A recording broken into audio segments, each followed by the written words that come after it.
नमस्कार विद्यार्थी मित्रांनो, भूगोल विषयाच्या राज्यसेवा पूर्व परीक्षा विश्लेषण सिरीजच्या या दुसऱ्या भागात आपलं स्वागत आहे. आपण 2019 पासून तर 2025 पर्यंतचे पीवायक्यू एनालिसिस बघतो आहे. त्याबद्दल आज आपण 2020 चं भूगोल विषयाचं पीवायक्यू एनालिसिस बघणार आहोत. तर चला जास्त वेळ न घेता या आपल्या विश्लेषण सिरीजला आपण सुरुवात करूया.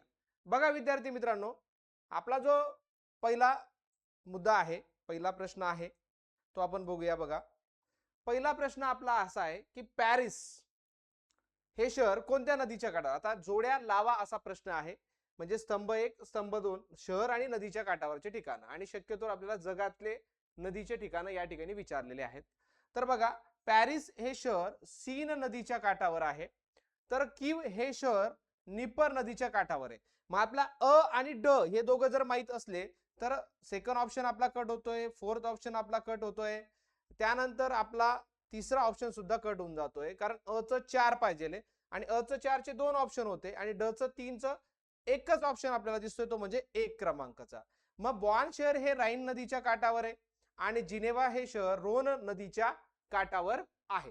पण या व्यतिरिक्त आयोग बऱ्याचदा आपल्याला बरेचसे शहर विचारत असतं. मग बघा, कोणकोणते शहर आहेत जे वेगवेगळ्या नदींच्या काठावर आहेत ते पण आपल्याला आगामी 2026च्या पूर्व परीक्षेच्या हिशोबाने बघणं गरजेचं आहे.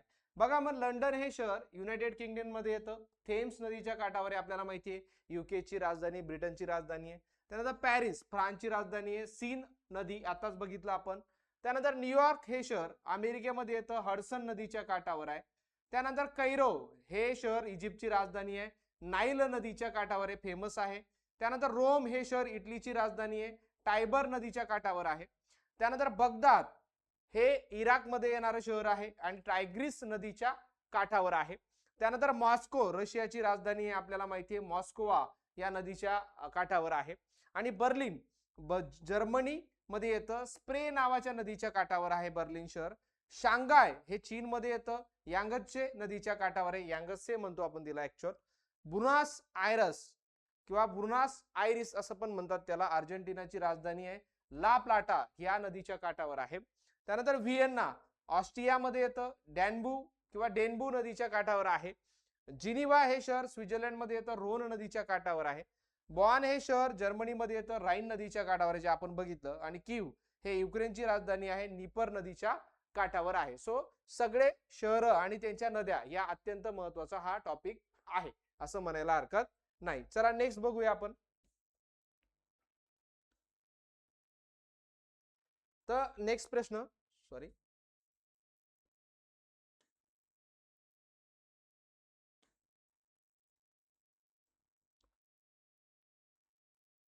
आपला नेक्स्ट प्रश्न आहे, पुढील विधाने विचारात घ्या.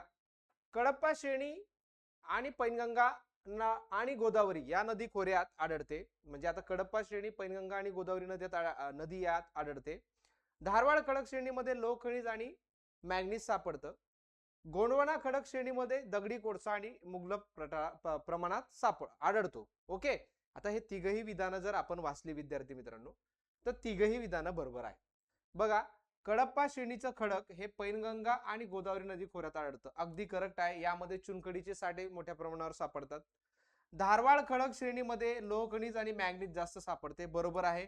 नागपूर, सिंधुदुर्ग, त्यानंतर तुमचा चंद्रपूर, गडचिरोलीचा पट्टा. त्यानंतर गोंडवाना श्रेणीचे खडक दगडी कोळसा मुबलक प्रमाणात आहे, जसं की गडचिरोली, चंद्रपूर या ठिकाणी, खास करून गडचिरोलीमध्ये गोंडवाना श्रेणी खडक सापडतात. म्हणून याचं तिन्ही विधानं अ ब क बरोबर आहे असं म्हणायला हरकत नाही. त्यानंतर पुढचा महत्वाचा मुद्दा, हे जे खडक खनिज आपण पाहिले याबद्दल थोडीशी माहिती घेऊया.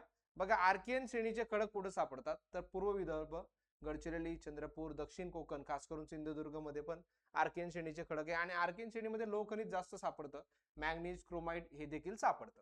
त्यानंतर धारवाड श्रेणीचे खडक कोल्हापूर, सिंधुदुर्ग असेल, गडचिरोली, नागपूर, भंडारा, गोंदिया जो पट्टा असेल यामध्ये मॅग्नीज सापडतं, लोह खनिज, तांबे हे खनिज सापडून येतात आणि धारवाड श्रेणीचे खडक त्या ठिकाणी आपल्याला दिसून येतात. त्यानंतर कडप्पा श्रेणीचे खडक कोल्हापूर, यवतमाळ, चंद्रपूर मध्ये सापडतात.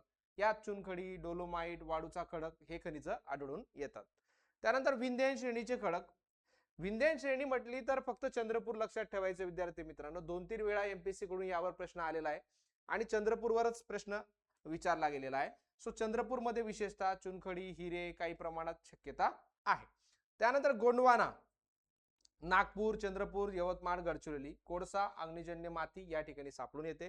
दख्खनचा लावा, डेक्कन ट्रॅप पूर्ण महाराष्ट्र पठारावर पसरलेला आहे. 80 ते 90% भाग डेक्कनच्या प्लॅटूने आपल्याला माहिती आहे व्यापलेला आहे. जवळजवळ सुमारे 90% भाग असं आपण म्हणतो. इथं बॉक्साईट काही कोल्हापूरच्या भागात.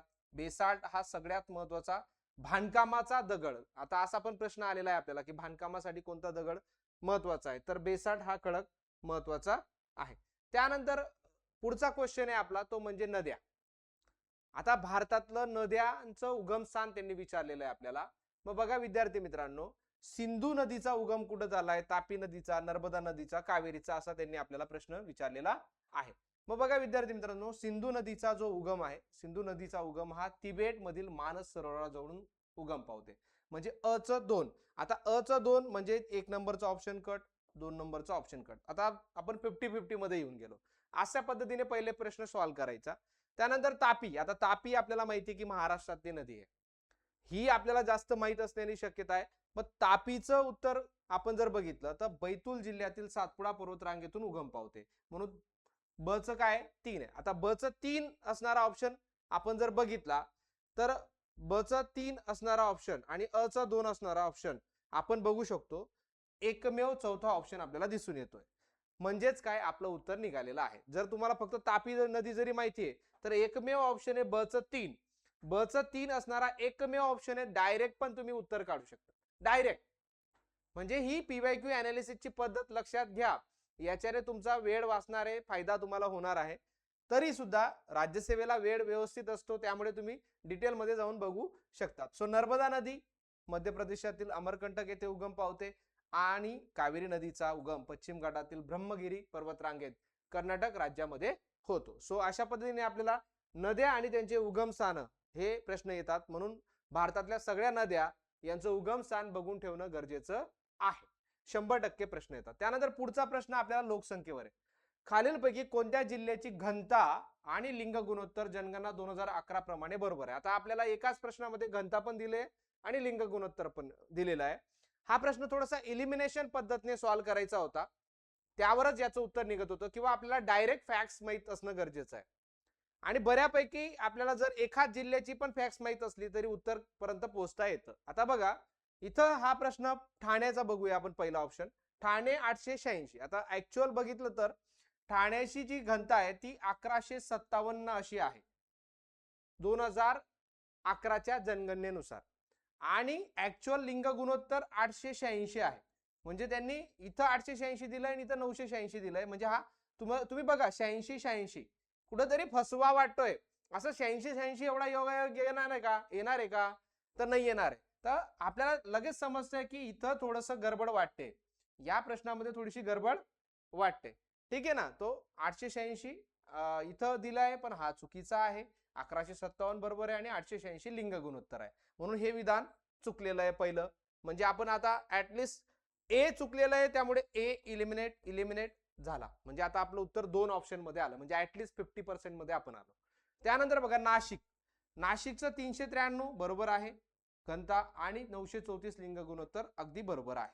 त्यानंतर नांदेड बघा 319 लिंग घनता बरोबर आहे, 943 लिंग गुणोत्तर बरोबर आहे. आता नांदेड लक्षात ठेवताना आहे ना, मी असं लक्षात ठेवतो की 943 हे राष्ट्रीय लिंग गुणोत्तर आहे आणि 943 वरून मी ते लक्षात ठेवतो. आलं लक्षात? 943 वरून मी ते तसं लक्षात ठेवतो. म्हणून नांदेडचं हे पण उत्तर आपल्याला बरोबर काढता येईल. आता औरंगाबाद, आता ज्याला छत्रपती संभाजीनगर म्हणतो, घनता 366 हे बरोबर आहे. बट या ठिकाणी ही चूक या ठिकाणी झालेली आहे. या ठिकाणी 923 असं पाहिजे होतं. काही संदर्भांमध्ये 924 पण दिलेलं आहे. त्यामुळे संदिग्धता होती, म्हणून हा ऑप्शन तर येतच नाही उत्तर. म्हणून ए आणि डी कट होतं आणि आपलं उत्तर येतं बी आणि सी. थोडंसं फॅक्ट्स तुम्हाला जर लिंग गुणोत्तर आणि घनताच्या माहित असतील तर याचं उत्तर तुम्ही काढू शकत होते. म्हणून बघा असे प्रश्न बऱ्याचदा येतात. मग बघा आपण बघू शकतो, मी तुम्हाला इथं या बॉक्स मध्ये थोडंसं राईट करून दिलेलं आहे. आणि अजून जर बोलायचं झालं तर ऍटलिस्ट तुम्ही घनता आणि लिंग गुणोत्तर याचे टॉप 5 करून ठेवा. टॉप 5 पाठ करून ठेवा, टॉप शेवटचे 5 पाठ करून ठेवा, तर तुम्हाला उत्तरपर्यंत पोहोचता येतं. आता बघा, सर्वाधिक घनता 20,980 ही मुंबई उपनगरची, त्यानंतर मुंबई शहरची 19,652, नवीन ठाण्याची 1900, पण ऍक्च्युअल आपल्याला 11ची जनगणना विचारली त्यामुळे 1157 आपल्याला उत्तर घ्यायला लागलंय. पुणे 603 आहे आणि कोल्हापूर 504 आहे. आता हा पण प्रश्न आलेला आहे. त्यानंतर गडचिरोली 74 हा प्रश्न येऊन गेलेला आहे. सिंधुदुर्ग 163, चंद्रपूर 193, हे 200च्या आतमध्ये असणारे जिल्हे बघा. रत्नागिरी 197, चारही जिल्हे 200च्या आत आहे. यवतमाळ 204 आहे. सो हे शेवटचे 5 आणि पहिले 5. आणि अजून बघा, लिंग गुणोत्तर बघा. लिंग गुणोत्तर आपलं महाराष्ट्राचं 929 आहे. हा सुद्धा प्रश्न येऊन गेलेला आहे. रत्नागिरी 1122 सर्वाधिक लिंग गुणोत्तर, त्या खालोखाल 1036 सिंधुदुर्ग, गोंदिया 999, सातारा 988, भंडारा 982. त्यानंतर मुंबई शहर सर्वात कमी आहे 832, मुंबई उपनगर 860, त्यानंतर नवीन ठाणे 891. आता नवीन ठाणे म्हणण्यापेक्षा आता हा खरं तर पालघर जिल्हा आपण म्हणू शकतो. पुणे 915 आणि बीड 916. तो थोडासा हा कॉम्प्लिकेटेड आहे कारण मी नवीन आकडे ऍड केले त्यामुळे थोडासा तो मुद्दा झालेला आहे. पण आपण जर बघितलं तर 2011च्या जनगणनेनुसार 1157 ठाणेचं होतं. थोडंसं त्यामध्ये बदल झालेत, नंतर झाले होते. 2015 मध्ये ती फायनल आकडेवारी आली होती, त्यामुळे बरेचसे चेंजेस झाले होते. त्यानंतर पुढचा प्रश्न आहे इष्टतम लोकसंख्येच्या व्याख्येशी संदर्भात. बघा, हा प्रश्न बऱ्याचदा विचारला जातो आणि राज्यसेवा पूर्व परीक्षेला खास करून लोकसंख्येमध्ये सुद्धा यावर प्रश्न विचारले जातात. पर्याप्त लोकसंख्या किंवा इष्टतम लोकसंख्येचे हे सिद्धांत आहेत, त्यावर प्रश्न आपल्याला विचारलेला आहे. शास्त्रज्ञांनी काय काय मतं मांडली त्यावर हा प्रश्न आहे.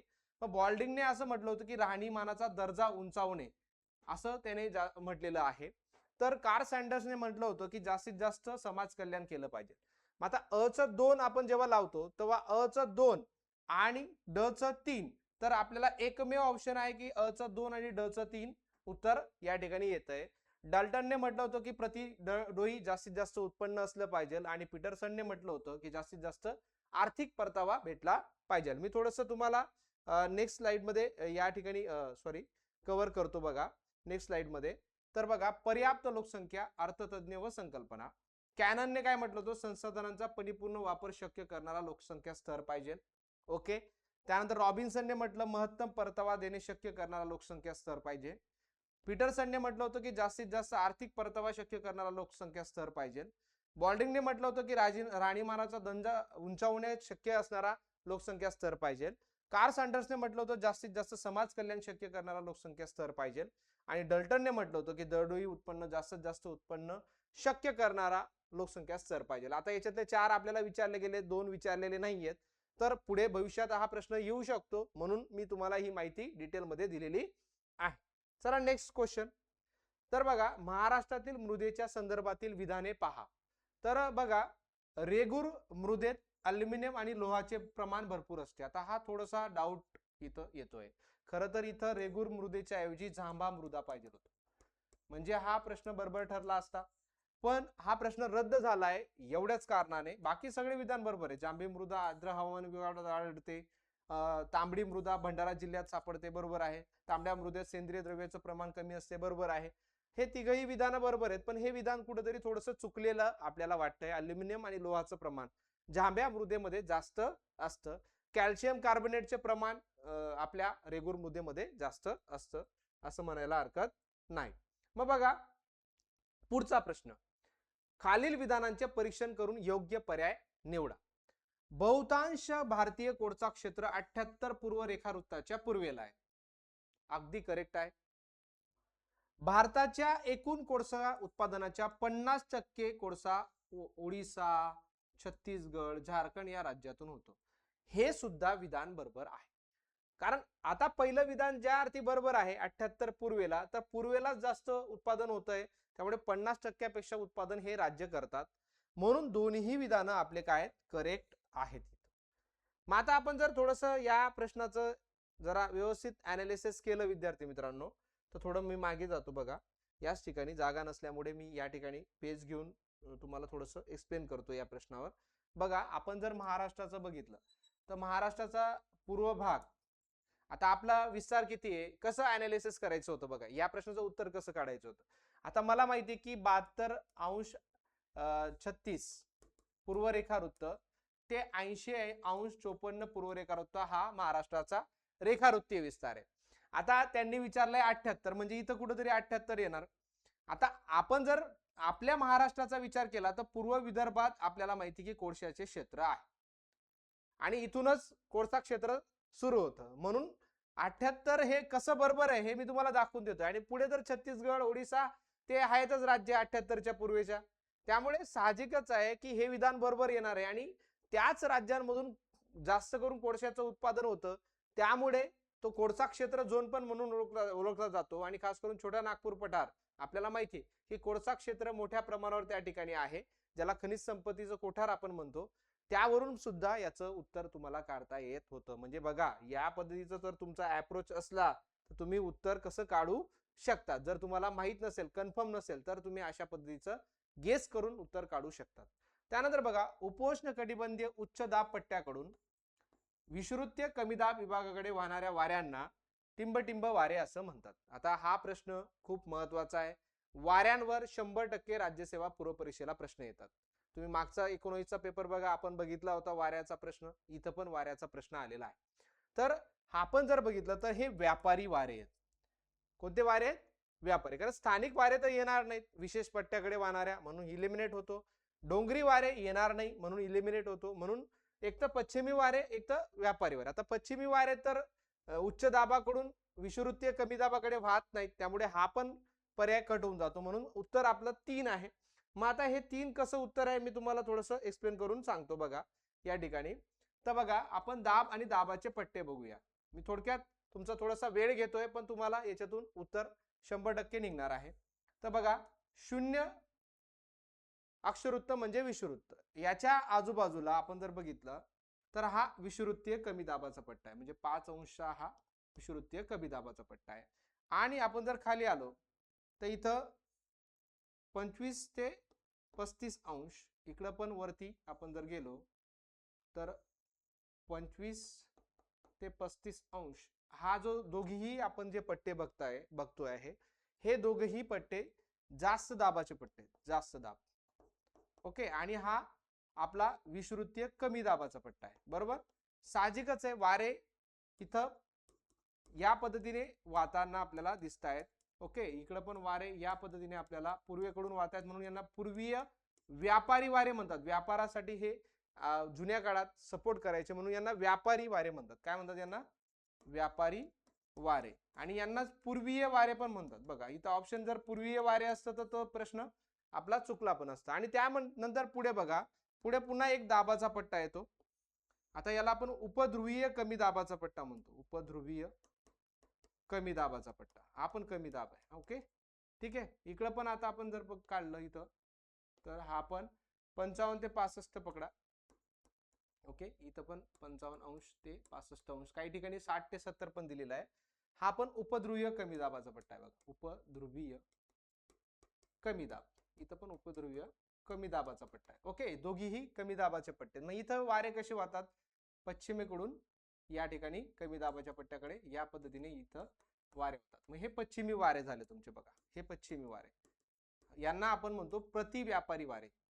पश्चिमी वारे किंवा प्रतिव्यापारी वारे. प्रतिव्यापारी वारे. दाबाचे एकूण 7 पट्टे पडतात. दाबाचे किती पट्टे पडतात? 7 पट्टे पडतात. मग बघा, आणि शेवटचा आपला माहिती आहे इथं जास्त दाबाचा पट्टा आहे ध्रुवावर. इकडं पण आपल्याला माहिती आहे जास्त दाबाचा पट्टा आहे, तो हाय प्रेशर आहे. इकडं शॉर्टकट लिहितो, हाय प्रेशर आहे. आणि मग साहजिक इथून हाय प्रेशर वरून इथं पण वारे पूर्वेकडून वाहतात. हे पूर्वीय ध्रुवीय वारे आहेत. कोणते वारे ते? पूर्वीय ध्रुवीय वारे. मग हे पूर्वीय ध्रुवीय वारे आहेत. बघा, पूर्वीय ध्रुवीय वारे, ध्रुवीय वारे, ध्रुवीय वारे, हा प्रश्न आपल्याला येऊ शकतो. मग ध्रुवीय वारे. आता यांचा क्रम लावा असा पण प्रश्न आलेला आहे आपल्याला वाऱ्यांचा. वाऱ्यांचा क्रम लावा असा पण प्रश्न आलाय. मग व्यापारी वारे, प्रतिव्यापारी वारे आणि ध्रुवीय वारे, किंवा पूर्वीय वारे, पश्चिमी वारे आणि ध्रुवीय वारे असा पण प्रश्न येऊ शकतो. मग हे असे 7 दाबाचे पट्टे आणि वारे यांनाच आपण नियमित वारे म्हणतो. कोणते वारे म्हणतो यांना? नियमित वारे, किंवा यांनाच आपण ग्रहावर वाहतात म्हणून ग्रहीय वारे असं सुद्धा म्हणतो, परमनंट विंड असं सुद्धा म्हणतो. चला मग नेक्स्ट क्वेश्चन. महाराष्ट्रामध्ये शेतजमिनीच्या विभाजनामुळे तुकडीकरण काय झाले आहे, म्हणजे विभाजनामुळे काय झालंय बुवा, त्याचे परिणाम त्यांनी विचारले. शेतकरी स्वतःच्या कुटुंबापुरते धान्य उत्पादन करू शकत नाही, तुकडीकरण होतंय ना. त्यानंतर शेतजमिनीस पाणी पुरवठा करण्यास अडचणी निर्माण होत आहेत कारण तुकडीकरण झालंय. भाऊभाऊंचे वाटे पडले, तो म्हणे मी भरेल मी भरेल मी भरेल.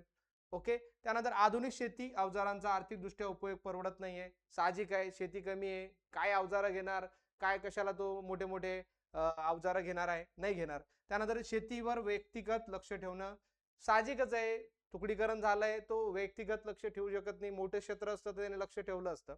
त्यामुळे हे चारही विधानं अगदी करेक्ट आहेत, चारही विधानं करेक्ट आहेत. म्हणजे बघा, हा एक बेसिकचा क्वेश्चन आहे, यासाठी काही फार अभ्यास करावा लागत नाही. शेतकऱ्याची मुलं आहेत, कोणीही याचं उत्तर सांगू शकतं की तुकडीकरण होतंय, विभाजन होतंय, तर त्यामुळे काय काय परिणाम होत आहेत. तर सोपा हा क्वेश्चन होता, फक्त अनालिटिकल पद्धतीने सोडवायचा होता. सागरी तळ खालील प्रमुख विभागात विभागले जातात, त्यांचं योग्य पर्याय निवडा. आता लक्षात घ्या विद्यार्थी मित्रांनो, आपण जर विचार केला तर सागरी तळ मध्ये काय काय येतं, म्हणजे हा सागर तळ, सागर शास्त्रावरचा प्रश्न आहे, सागर तळ रचना विचारलेली आहे. आता याच्यामध्ये काय काय असतं ते आपल्याला माहित पाहिजे. तर मी जो तुम्ही माझा अनालिसिसचा व्हिडिओ बघितला असेल, स्ट्रॅटर्जीचा व्हिडिओ बघितला असेल ना, त्यात एक मी चार्ट दिलेला होता बघा, तो बऱ्याच दिवसापासून आहे माझा. तर ते चार्टवरचा हा जसा तसा प्रश्न होता बघा. मग भूखंड मंच आहे का? यस आहे. भूखंड उतार आहे का? यस आहे, म्हणजे ए आणि बी आहे. त्यानंतर भूखंड कटक आणि पर्वत असं काही नाही आहे. मध्य खोल सागरी पठार हे पण नाही आहे.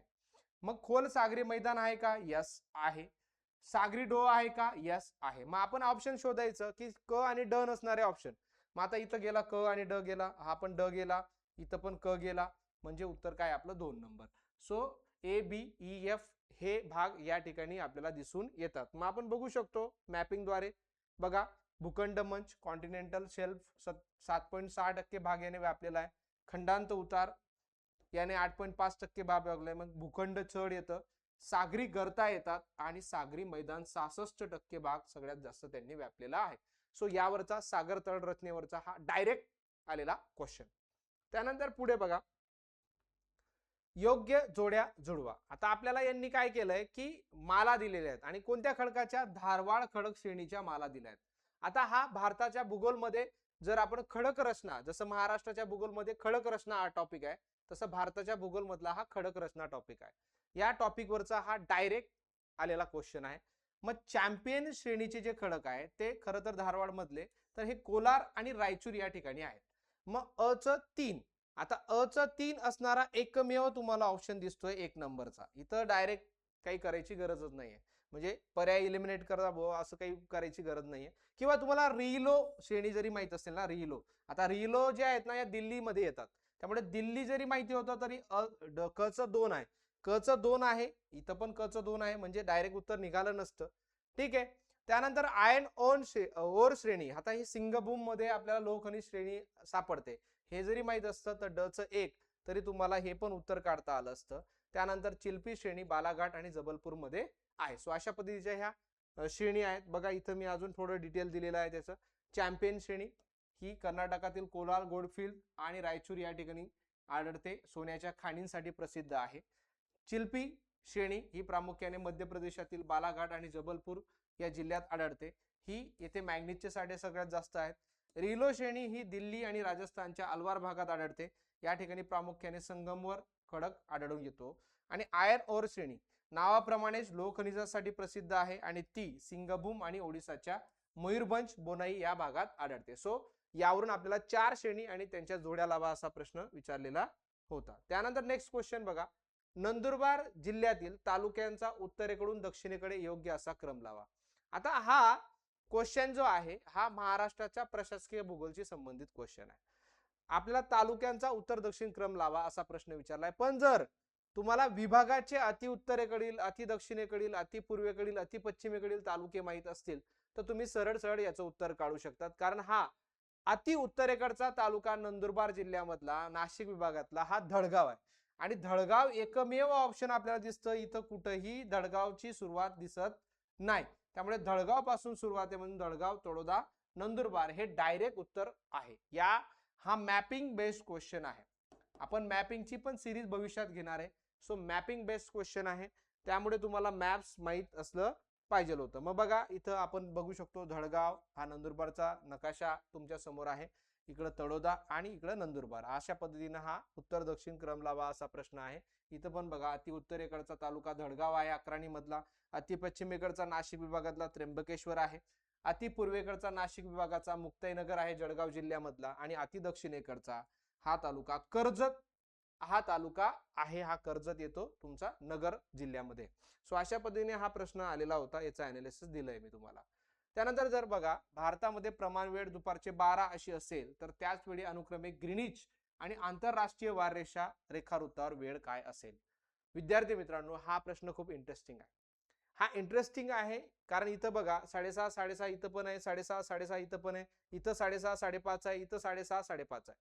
तर थोडं कन्फ्युजन होत, पण कन्फ्युजन होण्यासारखं काही नाही या क्वेश्चन मध्ये. जर तुम्हाला अक्षरवृत्त आणि रेखावृत्त प्रॉपर माहिती आहे, खास करून रेखावृत्त, आता हे ग्रीनिच म्हणजे शून्य रेखावृत्त, यालाच अर्धवर्तुळाकार अशा रांगा ज्या गेलेल्या असतात आपण यांना रेखावृत्त असं म्हणतो. आणि शून्य रेखावृत्त म्हणजे जगाची प्रमाण वेळ म्हणजे ग्रीनिच. या शून्यावर जेवढे वाजलेत, आता यांनी काय म्हटलंय की भारतामध्ये प्रमाण वेळ 12 असेल त्याचवेळी अनुक्रमे ग्रीनिच आणि आंतरराष्ट्रीय वाररेषेवर काय. आता तुम्हाला एवढंच माहित पाहिजे की ग्रीनिच आणि भारताची प्रमाण वेळ मध्ये 5.5 तासांचं अंतर आहे. इथं फक्त तुम्हाला एवढंच माहित पाहिजे, काहीच एक्सप्लेन करायची गरज नाहीये. तुम्हाला इथं फक्त एवढंच माहिती आहे की ग्रीनिच आणि भारताची प्रमाण वेळ मध्ये 5.5 तासांचं अंतर आहे आणि 5.5 तास भारताची प्रमाण वेळ पुढे आहे. आता यांनी विचारलं काय की भारतामध्ये दुपारचे 12 वाजता आहेत, म्हणजे साहजिकच आहे भारताची वेळ पुढे आहे, त्यामुळे ग्रीनिचची वेळ व्हायची झालेली नाहीये, म्हणजे ती मागे.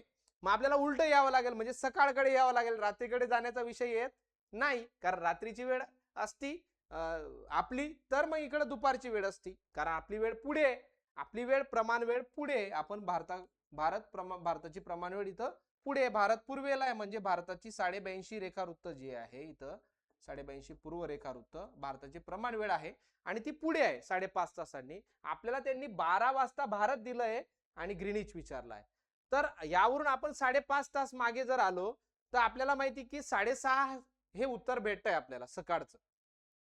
मग ग्रीनिच येते किती वाजता आहेत, 6:30 वाजता आहेत, म्हणजे सकाळचे 6:30 वाजता आहेत.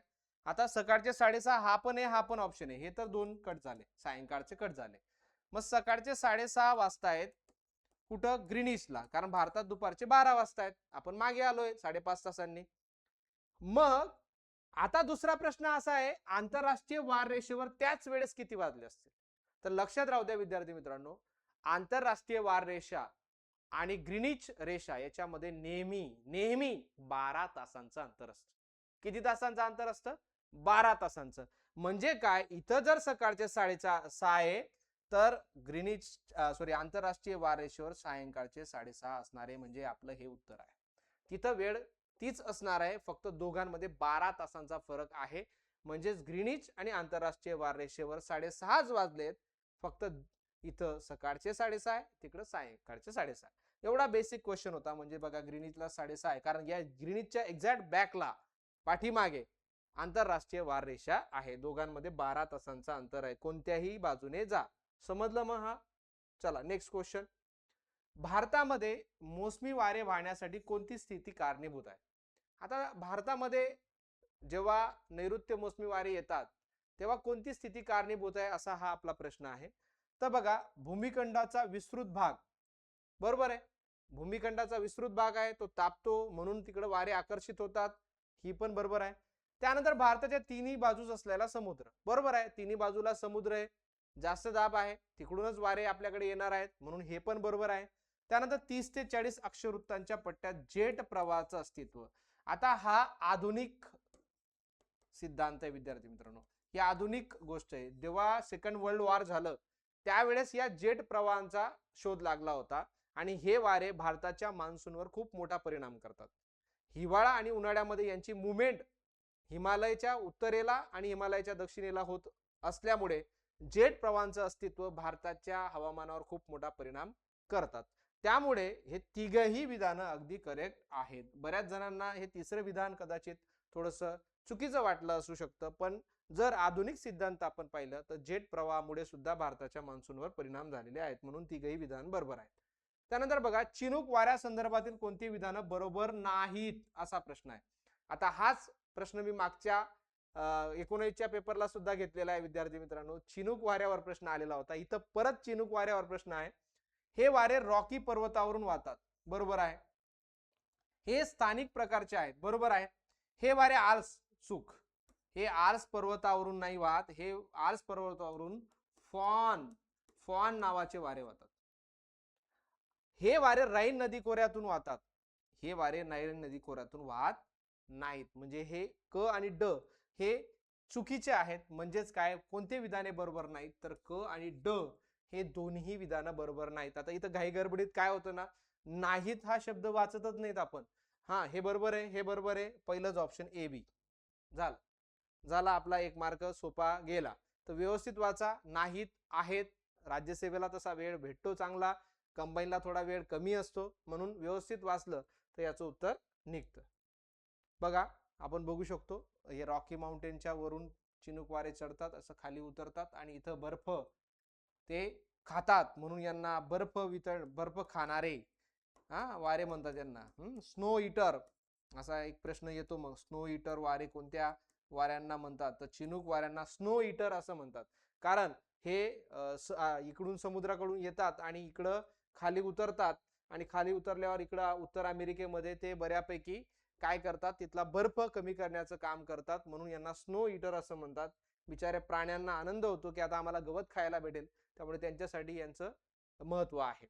त्यानंतर पुढचं बघा, नॅशनल पार्क आणि राज्य. आता बऱ्याचदा राज्यसेवेला पर्यावरण असेल किंवा भूगोल असेल, यामध्ये राष्ट्रीय उद्यानांवर बऱ्याचदा प्रश्न विचारले गेलेले आहेत, आणि खास करून जोड्या लावा. एखादं राष्ट्रीय उद्यान चर्चेत असलं तर जोड्या लावा असा प्रश्न विचारला जातो. तर बघा, मग नमरदफा हे अरुणाचल प्रदेशमध्ये आहे, भगवान महावीर हे गोव्यामध्ये आहे, त्यानंतर सिमलीपाल हे ओडिसामध्ये आहे, आणि दुधवा हा उत्तराखंडमध्ये आहे. आता अ च 3 आहे, अ च 3 आहे म्हणजे दोन ऑप्शन तर तुमचे कट झाले बघा. त्यानंतर मग अ च 3 आहे, अ च 3 आणि पुढचं ऑप्शन आहे भगवान महावीर, ब च 1 आहे, ब च 1 एकमेव सॉरी अ च 3 ब च 1 क्लोज घेऊन गेलेत.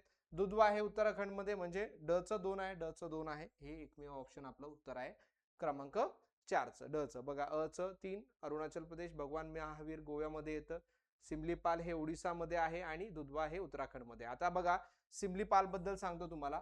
सिमलीपाल हे आता खरं तर त्यांनी दिलेलं आहे, आपल्याला विचारलं गेलेलं आहे की राष्ट्रीय उद्यान आहे असं. खरं तर 107 राष्ट्रीय उद्यान आहेत. किती आहेत? 107 राष्ट्रीय उद्यान आहेत, लक्षात राहू द्या. ओके, सो त्यामुळे हा प्रश्न त्यांनी विचारलेला खरं तर तेव्हा नव्हता, आता नॅशनल पार्क झालेला आहे, पण 107 राष्ट्रीय उद्याने आता सध्या आहेत, हे थोडंसं डाउटेबल आहे सिमलीपाल. ठीक आहे. सो अशा पद्धतीने विद्यार्थी मित्रांनो, आज आपण हे 2020 या वर्षाच्या PYQचं काय केलंय, अनालिसिस केलेलं आहे. सो तुम्हाला ही PDF पाहिजे असेल, 8507464444 या नंबरवर तुम्ही मला व्हॉट्सअप करून ही PDF त्या ठिकाणी घेऊ शकतात, किंवा ही PDF तुम्हाला आपल्या अद्विक करिअर अकॅडमीच्या जॉग्राफी फॉर MPSC या टेलिग्राम चॅनलला अवेलेबल होऊन जाईल, ज्याची लिंक मी डिस्क्रिप्शन मध्ये दिलेली आहे. सो आजसाठी एवढंच विद्यार्थी मित्रांनो. ही सिरीज अशीच आपण कंटिन्यू ठेवणार आहोत. यासाठी तुम्ही अद्विक करिअर अकॅडमीच्या YouTube चॅनलला लाईक अँड सबस्क्राईब करून ठेवा, कारण 2021चा व्हिडिओ लवकरच तुमच्या समोर येणार आहे. धन्यवाद.